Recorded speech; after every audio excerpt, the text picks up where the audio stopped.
الرحمن الرحيم مالك يوم الدين إياك نعبد وإياك نستعين اهدنا الصراط المستقيم صراط الذين أنعمت عليهم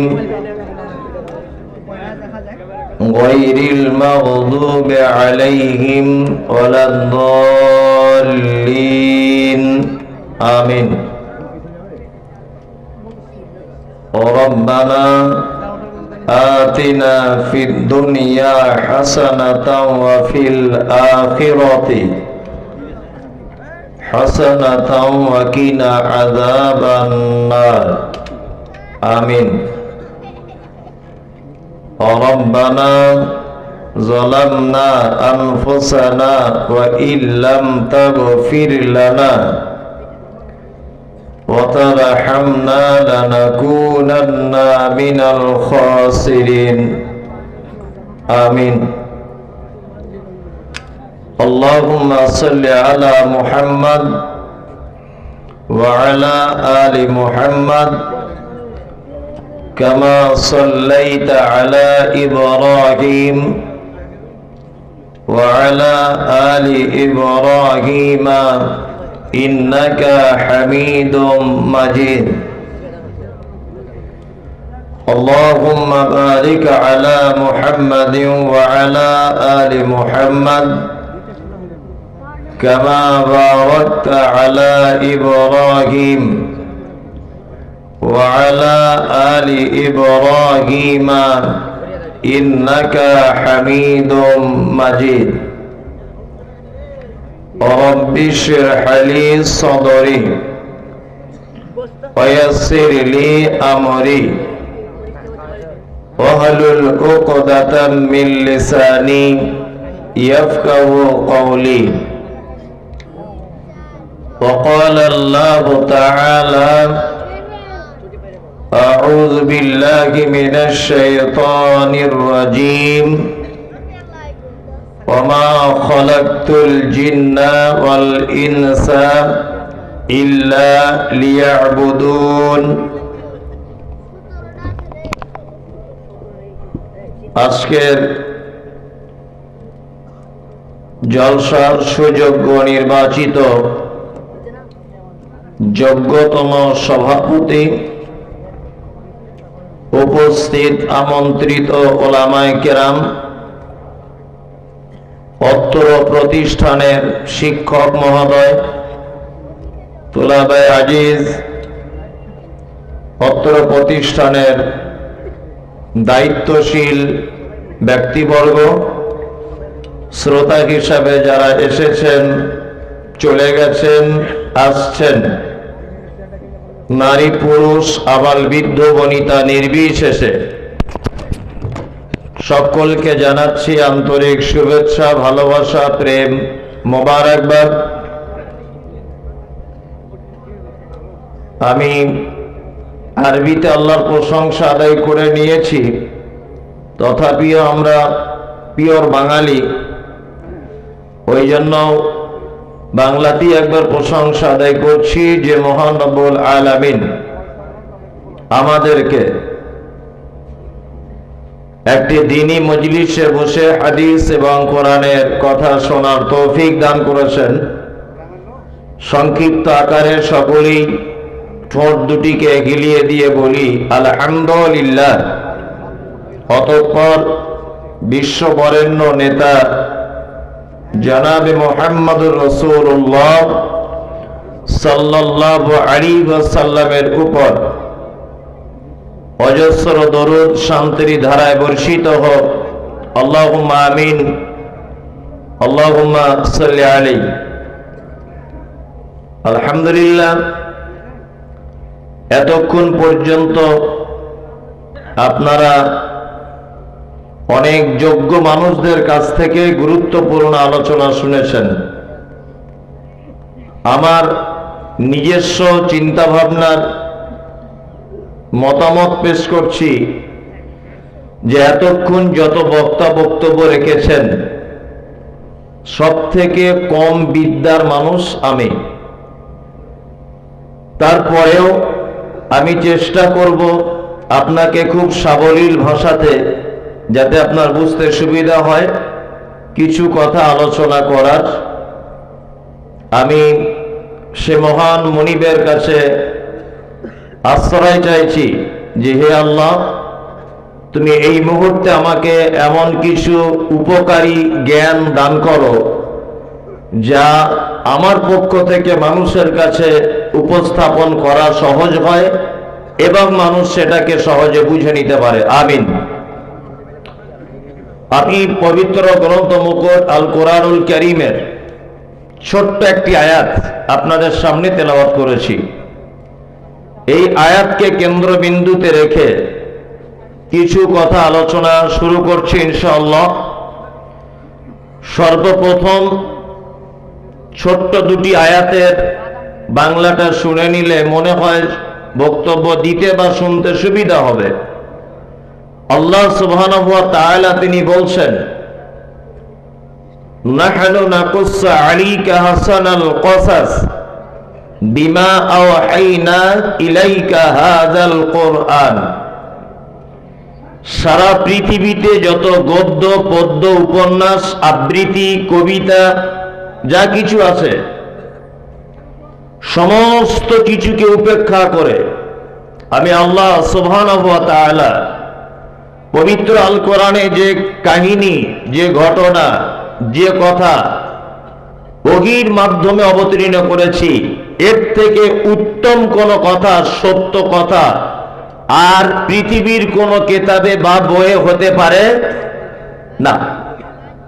ওই জন্য আমি অনেক জায়গাতেই বলি যে একটা মানুষের জ্ঞানী হতে গেলে, একটা মানুষের মানে খুব বেশি জ্ঞান অর্জন করার জন্যে আমরা দুনিয়াবি যত বইপত্রর কাছে সহযোগিতা নিই, আমি তো বলবো একটা মানুষ যদি কমপ্লিট পরিপূর্ণ জ্ঞানী যদি হতে চায়, পৃথিবীর অন্য কোনো জ্ঞান অর্জন করা তার লাগবে না।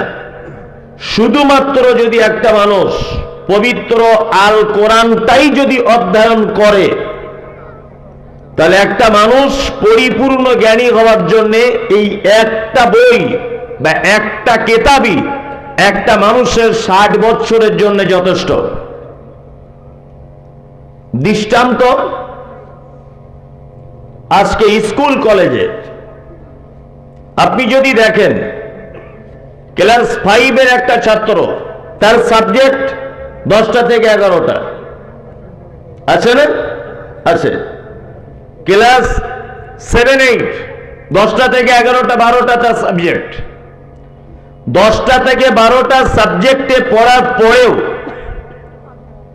সোশ্যাল মিডিয়াতে এগুলো দেখতে পাওয়া যায় যে ছাত্র এবং শিক্ষকের সম্পর্ক ভালো নেই। সোশ্যাল মিডিয়াতে এটা দেখতে পাওয়া যায় বা বাস্তব চিত্র এটা, যে 10টা থেকে 12টা সাবজেক্ট পড়ার পরেও ছেলে যখন বাড়িতে আসে, তার মা যদি কখনো জামা প্যান্ট পরিষ্কার করার জন্য পকেটে কি আছে না আছে চেক করে দেখতে যায়, তো 2-5টা বিড়ি বা সিগারেট পাওয়া যায়। ভালো করে বুঝবেন, সাবজেক্ট কটা? 10টা থেকে 12টা।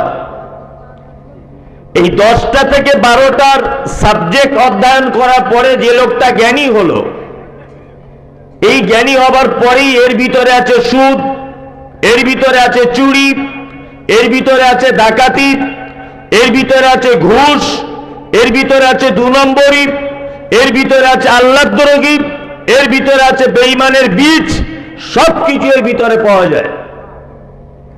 কিন্তু হযরত ওমর ফারুক রাদিয়াল্লাহু তাআলা আনহু, হযরত আবু বকর সিদ্দিক রাদিয়াল্লাহু তাআলা আনহু, হযরত উসমান গনি রাদিয়াল্লাহু তাআলা আনহু শুধুমাত্র একটি কিতাবের সংস্পর্শে এসে তারা সারা পৃথিবীর ইতিহাসে শ্রেষ্ঠ মহামানব শুধু শ্রেষ্ঠ মহামানব নয়, আল্লাহ সুবহানাহু ওয়া তাআলা নবী মুহাম্মদ সাল্লাল্লাহু আলাইহি ওয়াসাল্লাম আশারে মুবাশশিরা অর্থাৎ 10 জন জান্নাতের সার্টিফিকেট প্রাপ্ত সাহাবীদের ভিতরে আবু বকর, ওমর, উসমান এই সমস্ত মহান ব্যক্তিদের নাম লিস্টের ভিতরে রেখে দিয়েছেন। তাই না? ওনারা কি পৃথিবীর অন্য কোন সাবজেক্ট পড়াশোনা করেছিলেন? না, শুধুমাত্র আল কোরআন। আজকে বড় দুঃখ লাগে, খুব আফসোস যে আমরা মুসলিমরা এখনো পর্যন্ত 80%, 90% বলা যেতে পারে যে এই কোরআনটা কখনো খুলে দেখার সময় পাই না যে এর ভিতরে আমার রব কি বলেছেন, আমার রব কি দিয়েছেন, আমার রব কোনটা নিষেধ করেছেন, কোনটা আদেশ করেছেন, এইটা এখনো পর্যন্ত জানার চেষ্টা করি কি না। এবার আপনাদেরকে আমি অন্য লাইনে একটা কথা বলছি, তারপরে আমি বিষয়বস্তুতে আসছি। কথাটা এই জায়গাটা ফিট করলে মনে হয় ভালো হবে। আচ্ছা, আমরা যারা সোশ্যাল মিডিয়াতে বক্তব্য শুনি, আপনি আমার শোনেন, বাংলাদেশের বক্তা আছেন প্রখ্যাত আলেম আব্দুর রাজ্জাক বিন ইউসুফ, ওনার শোনেন না? তারপরে আমাদের ইন্ডিয়ার মানুষ আরবে দাম্মামে দায়ীর কাজ করেন মতিউর রহমান মাদানী হাফেজাউল্লাহ, ওনার বক্তব্য শোনেন। বাংলাদেশের প্রখ্যাত আলেম ডক্টর মুজাফফর বিন মহসিন, ওনার বক্তব্য শোনেন। আব্দুর রাজ্জাক বিন ইউসুফের ছেলে আব্দুল্লাহ, ওনার বক্তব্য শোনেন। আমানুল্লাহ বিন ইসমাইল মাদানী, ওনার বক্তব্য শোনেন। আমাদের আনোয়ারুল হক ফাইজি, ওনার বক্তব্য শোনেন।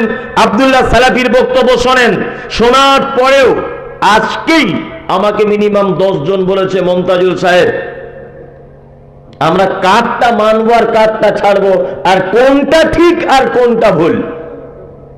কারণ আব্দুর রাজ্জাক বিন ইউসুফ সাহেব ওই দিক থেকে ফতোয়া দিয়ে দিয়েছে মসজিদে 2 আজান দেওয়া আমি তো বেদাত বলেছি, আমার বাপও বেদাত বলবে, এরকম ভাবে বক্তব্য রাখছে যে মসজিদে 2টা আজান দেওয়া বেদাত। এইদিকে মতিউর রহমান মাদানী সাহেব বলছেন না, বেদাত বলা যাবে না। ভালো করে বুঝবেন কথাগুলো, বেদাত বলা যাবে না। কারণ হযরত উসমানের থেকে একটা সহিহ রওয়ায়াত আছে, কেউ প্রয়োজনে দিতে পারে, তবে বেদাত আলাদা জিনিস, বেদাত বলা যাবে না। তবে এখনকার দিনে মাইকের যা সিস্টেম, বিজ্ঞানের যা উন্নতি, তাতে করে এখন আর 2 আজানের প্রয়োজন নেই। তাহলে দুজনেই তো সহিহ আকীদার আলেম না? তারপরে তো আছে গাঁজা টানা পীর, ফকির, 12 হাত পাগড়ি, ন্যাংটো হুজুর, অমুক পীর, তমুক পীর, বড় পীর, মেজ পীর, ছোট পীর, তো আছেই। আচ্ছা আচ্ছা, পাবলিক, জনসাধারণ যারা কিছু কম বোঝে আর কি, লেখাপড়া জানে না, তারা যদি মোবাইলে এইগুলো যদি দেখে, বিভ্রান্তির ভিতরে পড়বে কি পড়বে না? পড়বে। অনেক মানুষের এটা প্রশ্ন নয় যে কারটা বিশ্বাস করি, মুমতাজিল একরকম বলছে, তানবীর একরকম বলছে, জামিরুল একরকম বলছে, আশরাফুল একরকম বলছে, কারটা মানি বলছে না? এসব প্রশ্ন থাকবে না। একটা জায়গা আমাদের ভুল হচ্ছে এই কারণে, আপনি যদি কিয়ামত পর্যন্ত যদি বেঁচে থাকেন, তাহলে কিয়ামত পর্যন্ত এই সমস্যার সমাধান আপনার পক্ষে করা সম্ভব নয়। কারণ আমরা একটা জায়গা থেকে পিছিয়ে এসেছি। যারা জ্ঞানী মানুষ তারা খুব ভালো করে বুঝবেন, যাদের মাথাতে কিছু নেই, এমনিতে বসে আছে, তারা ব্যাপারটা বুঝবে না। আমি ডাক্তার আমাকে বলছে যে মমতাজুল সাহেব, আপনার এই রোগটা যদি আপনি সারাতে চান, তাহলে আপনাকে প্রত্যেক দিন 1 কেজি করে মিনিমাম খাঁটি গাই গরুর দুধ পান করতে হবে। ভালো করে বুঝবেন। তা আমি গাই গরুর দুধ খাঁটি পাওয়ার জন্য একটা গোয়ালাকে বললাম যে গোয়ালা ভাই আমাকে একটু দুধ দিও তো 1 কেজি করে। ডাক্তার বলেছে খেতে, দুধ পান করতে বলেছে। তা গোয়ালা আমাকে 1 কেজি দুধ দিল। প্রথম দিন আমার স্ত্রী দুধটাকে যখন জাল দিচ্ছে, গরম করছে বা ফোটাচ্ছে, ফোটানোর পরে হালকা যখন ঠান্ডা হতে আসছে, তখন উপরে দুধের স্বর পড়ে না? পড়ে। প্রথম দিন পড়লো, তারপরের দিনও পড়লো, তারপরের দিনে পড়লো, 4 দিনের মাথা দেখছি, 5 দিনের মাথা দেখছি আর দুধের স্বর আসছে না। আমার স্ত্রীকে বলছি যে কি ব্যাপার, দুধের স্বর আসছে না কেন? তা আমার স্ত্রী বলছে যে এটা অরিজিনাল নয়, বোঝানোর জন্য বলছি। আমার স্ত্রী বলছে আমি তো মেয়ে মানুষ, ব্যাপারটা বুঝি না, তা আপনি যদি গোয়ালাকে জিজ্ঞেস করতেন এটা উত্তম হতো। গোয়ালাকে বলছি ভাই কি ব্যাপার, প্রথম 4-5 দিন তুমি ভালো দুধ দিয়েছো, এখন মনে হয় কিছু করছো। তখন বলছে হুজুর 50 টাকা দুধ বেচে কি আর লাভ হয়, খোলের কেজি 60 টাকা। ওই জন্য প্রথম 2-3 দিন খাঁটি মাল দিয়েছি কাস্টমার ধরার জন্য, তারপরে হাফ কেজি দুধ, হাফ কেজি পানি। আচ্ছা তাই, তা মনে মনে রাগ করলাম যে ওর দুধ আর নেবো না, ওর দুধ বাদ দিয়ে দিলাম। আমার স্ত্রী আমাকে বলছে আপনি এক কাজ করুন, আপনি মাদার ডেয়ারি কোম্পানির দুধ খান, সব থেকে 100% খাঁটি। তা আমি 2-4 দিন কিনে আনলাম, তারপরে হঠাৎ একদিন প্যাকেটের উপরে লেখা আছে 100% পিওর, মানে কোনো ভেজাল নেই এতে।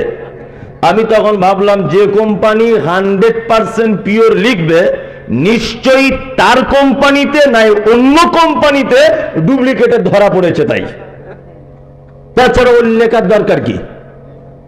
তার মানে ও এটা বোঝাতে চাচ্ছে আমারটা খাঁটি বাকিটা ডুপ্লিকেট। তা ওটা 10-12 দিন খেয়ে মনোভূত হলো না। তা আমার স্ত্রী আবার বলছে তুমি রেড কাউ খাও, আমি রেড কাউ খেলাম, ও তো বেশ শুট হচ্ছে না।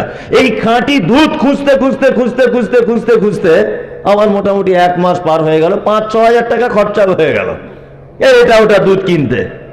আমি কত বড় বোকা, আমি যদি 2,000 টাকা 8,000 টাকা দিয়ে একটা দিশি মরা রোগা যদি গাই গরু কিনতাম, আচ্ছা বলুন তো আমি খাঁটি দুধ পেতাম কি পেতাম না? পেতাম। তাহলে আমরা কত বড় বোকা, আমরা খাঁটি দুধ খোঁজার জন্য 10,000 টাকা খরচা করে দিচ্ছি, কিন্তু বাড়িতে একটা গাই গরু রাখতে কেউ রাজি কে নয়।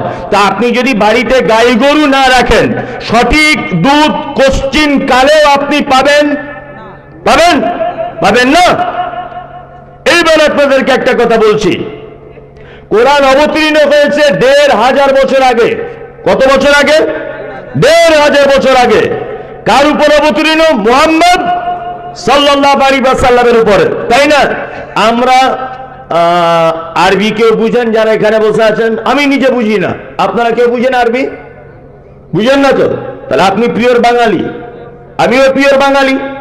আমি একটু একটু বুঝি আর কি, খুব ভালো যে বুঝি তা নয়, একটা দুটো শব্দের মানে মতলব জানি। যাই হোক, এখানে হাত তুলে বলুন যে আমার বাড়িতে বাংলা কোরআন আছে, এরকম কোন লোক বলুন তো, তুলুন, এটা আমি দেখতে চাইছি। শুনুন সবাই, স্টেজের বাইরে সবাই তুলুন। দেখুন 1000 লোক আছে, 10টা লোকের হাত ওঠেনি। দাদা 10টা লোকের হাত ওঠেনি। তো এই জাতি জীবনে কোনোদিন সঠিক রাস্তা পাবে? পাবে বলুন? পাবে না। আপনি কেন, আপনার মনে এই প্রশ্ন কেন যে একরকম বলছে একরকম বলছে, কেউ কিছু বলে না? আপনি তো বছরে সারাদিন বিড়ি টানেন 20 টাকার করে, 2 বান্ডিল আপনার বিড়ি লাগে। এই জাতি কোশ্চিন কালো পরিত্রাণ পাবে? যে জাতি তার জলসায় জিলাপির দোকানে 50 কুইন্টাল জিলাপি বিক্রি হয়, অথচ কোরআনের এবং বাংলা বইয়ের দোকানগুলো বসে আছে, একটাও বইওয়ালার বাংলা কোরআন বিক্রি হয় না জলসাতে, অথচ 27 কুইন্টাল জিলাপি বিক্রি হয়ে যায়, 2 লাখ টাকার বাদাম বিক্রি হয়। এই জাতি কিয়ামত পর্যন্ত সঠিক দিন পাবে? পাবে? ও সঠিক জিলাপি খুঁজতে পারবে, সঠিক দিশি বাদাম খুঁজে পাবে, সঠিক ইসলাম পাবে না। এখনো বলছি কাল সকালবেলাতে কোরআন হাদিস কিনে আনুন বাড়িতে, বছরে একবার জলসা শুনে সঠিক ইসলাম আপনি খুঁজে বার করতে পারবেন না। কি বললাম বুঝলেন? হ্যাঁ, আল্লাহ সুবহানাহু ওয়া তাআলা বলছেন সারা পৃথিবীর সমস্ত সমাধান এর ভিতরে রয়েছে। কার ভিতরে? এর ভিতরে। এবার আল্লাহর ভাষা শুনুন, সত্যি ওই জন্য আমি মাঝে সাঝে যখন কোরআন মাজিদ পড়ি, মানে স্টাডি যখন করি, শুধু তো বক্তব্য দিই তা নয়, গাড়িতে বসে বাড়িতে যখন যখন যে পরিস্থিতিতে থাকি স্টাডি করতে হয়। যখন স্টাডি করি তখন আল্লাহর ভাষাগুলো মানে এত মানে মনোমুগ্ধকর ভাষা আল্লাহ সুবহানাহু ওয়া তাআলার, এত বাস্তব, আপনি বিশ্ব অভিভূত হবেন।